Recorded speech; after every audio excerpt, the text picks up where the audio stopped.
તો ગુજરાત રાજ્ય કર્મચારી મહામંડળ કર્મચારીઓએ બાયોમેટ્રિક હાજરીનો વિરોધ કર્યો। નવા અને જૂના સચિવાલય ઉપરાંત ઉદ્યોગ ભવન અને કલેક્ટર કચેરીમાં બાયોમેટ્રિક હાજરીનો અમલ લાગુ થયો છે। જૂના સચિવાલયમાં જૂની પદ્ધતિથી હાજરી પૂરવામાં આવે છે। અંગત મોબાઈલમાં એપ્લિકેશન ડાઉનલોડ કરવાથી અનેક પ્રશ્નો ઊભા થાય છે। આધાર લિંકથી કર્મચારીઓની ગોપનીયતા જોખમાવવાના કર્મીઓ દાવો કરી રહ્યા છે।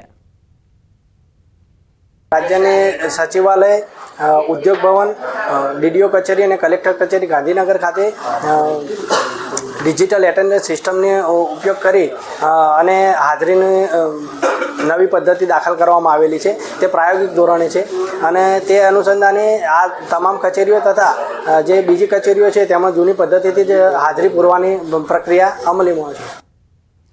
તો બનાસકાંઠાના ધાનેરાના રવિ ગામે વિભાજનના વિરોધનું પ્રદર્શન ઉગ્ર બન્યું છે। સ્થાનિકોએ કહ્યું કે કોઈ પાર્ટીનો વિરોધ નથી, માત્ર ને માત્ર એક નેતાનો વિરોધ છે। એક નેતાને વાવ થરાદમાં જવું છે, પણ આપણે વાવ થરાદમાં જવું નથી। લોકોએ આપણો જિલ્લો બનાસકાંઠાના લગાવ્યા નારા। ધાનેરાને વાવ થરાદ જિલ્લામાં મૂકવાની જાહેરાત કરતા જ વિસ્તારના લોકોમાં રોષ છે। બજારમાંથી ઘી લેતા પહેલા સાવધાન। સુરતના પલસાણામાંથી ઝડપાયું શંકાસ્પદ ઘી।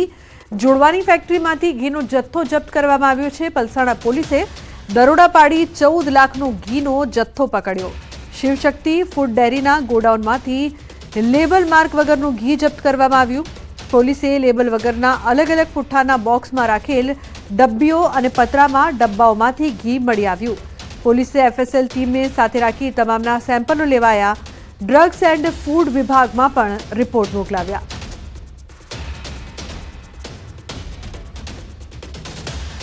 અને મહત્વપૂર્ણ સમાચાર દાહોદથી। દાહોદના બલૈયા રોડ પર વેપારીને ત્યાં ઉતરતો શંકાસ્પદ તેલનો જથ્થો ઝડપાયો છે। બાલાશિનોરથી આઈસરમાં આવેલા અલગ અલગ બ્રાન્ડનો તેલનો શંકાસ્પદ જથ્થો ઝડપાયો। સામાજિક આગેવાનની સતર્કતાને પગલે તેલના શંકાસ્પદ 370 જેટલા ડબ્બા ઝડપાયા। ફતેપુરા મામલતદારને જાણ કરાતા ટીમ ઘટના સ્થળે દોડી આવી। ફૂડ એન્ડ ડ્રગ્સ વિભાગે તેલના નમૂના લઈને પરીક્ષણ માટે મોકલ્યા।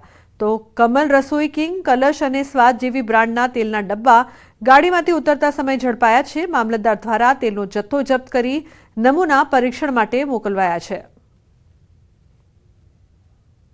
અન્ય સમાચાર સુરતથી। સુરતના કાપોદ્રા વિસ્તારમાં ડોક્ટર પર થયેલા હુમલા મામલે એક આરોપીને પોલીસે ઝડપ્યો।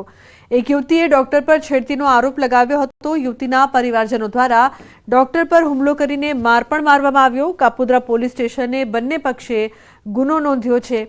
કાપોદ્રા પોલીસે ડોક્ટર પર હુમલો કરનારો એક ઈસમને ઝડપી પાડ્યો। તો લોક સાહિત્યકાર રાજભા ગઢવીનો તેમના સ્વર્ગસ્થ પિતા સાથેનો હોસ્પિટલનો વિડીયો થયો છે વાયરલ। રાજભા પિતા સમક્ષ કવિતાનું પઠન કરતા નજરે પડ્યા।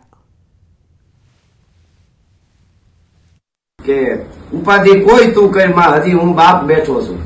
હજી તો આપો બેઠો તું ઉપાધિ હોય તારી ના હોય। ઉપાધિ કોઈ તું કરી માં હજી હું બાપ બેઠો છું અને જગતમાં કોઈથી ડરમાં હજી હું બાપ બેઠો છું। હે જગતમાં કોઈથી ડરમાં હજી હું બાપ બેઠો છું। અને હવે સમજ્યો તારા સંતાપ ખંભે લઈ જગતના તાપ ખંભે લઈ, એટલે તારા સંતાપ દુઃખ જગતના એ બધા હું ખંભે લઈ ગયા।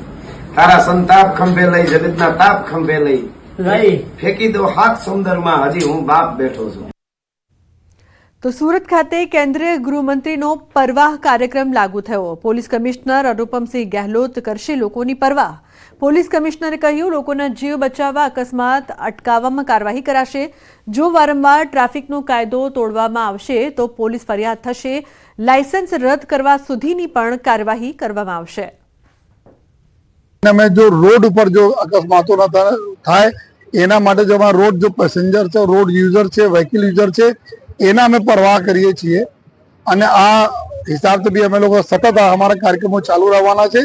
ઇમ્પ્લિમેન્ટેશન અમે લોકો અત્યારે અવેરનેસ થઈ ગયા। अब इम्प्लीमेंटेशन स्ट्रिक्ट इम्प्लीमेंटेशन कामगिरी भी पुलिस सब થઈ રહી છે, लेकिन આવનાર દિવસોમાં અમે લોકો और કરીશ। તો સ્કૂલને બોમ્બથી ઉડાવી દેવાની ધમકી ભર્યો મેલ મળ્યો છે। ઘટનામાં પોરબંદર દ્વારકા હાઈવે પર આવેલ નેવલ ચિલ્ડ્રન સ્કૂલને બોમ્બથી ઉડાવી દેવાની ધમકી ભર્યો મેલ મળતા આ મામલે સ્કૂલના પ્રિન્સિપાલે ઉદ્યોગનગર પોલીસ સ્ટેશન ખાતે ફરિયાદ નોંધાવી છે। અજાણ્યા આરોપી દ્વારા મેલ કરવામાં આવ્યો હતો, જેમાં જણાવવામાં આવ્યું હતું કે સ્કૂલમાં બોમ્બ મૂકેલ છે અને સ્કૂલને ઉડાડી દેવાની ધમકી આપી. મેલમાં બે કોમ વચ્ચે દુશ્મનાવટ ફેલાય તેવા શબ્દોનો પણ ઉપયોગ કરવામાં આવ્યો. તકેદારીના ભાગરૂપે સ્કૂલમાં ભણતા બાળકોને ગઈકાલે સ્કૂલમાંથી રજા આપી દેવામાં આવી હતી. આ અંગેની જાણ થતાં જ બોમ્બ સ્ક્વોડ, એલસીબી તથા એસઓજી સહિત પોલીસ દ્વારા ઘટના સ્થળે પહોંચી તપાસ હાથ ધરવામાં આવી હતી. જો કે ઘટના સ્થળેથી કોઈ વાંધાજનક ચીજવસ્તુ મળી નહોતી. નેવી સ્કૂલના ઓફિશિયલ ઈમેલ આઈડી ઉપર સ્કૂલમાં આજરોજ આ પ્રકારના આઈડી ડિવાઇસ દ્વારા બોમ્બ બ્લાસ્ટ કરવામાં આવશે એ પ્રકારનું એક ધમકીભર્યો ઈમેલ આવેલ, અંગ્રેજી ભાષામાં આવેલ. જે ઈમેલ સવારે નેવી સ્કૂલના પ્રિન્સિપાલ શ્રી દ્વારા તેમના સવારે લગભગ 8 વાગ્યાના સુમારે નેવી સ્કૂલના પ્રિન્સિપલ દ્વારા તેમની ટીમ દ્વારા ચેક કરવામાં આવતા તુરંત જ તેમના દ્વારા પોરબંદર પોલીસને જાણ કરવામાં આવેલ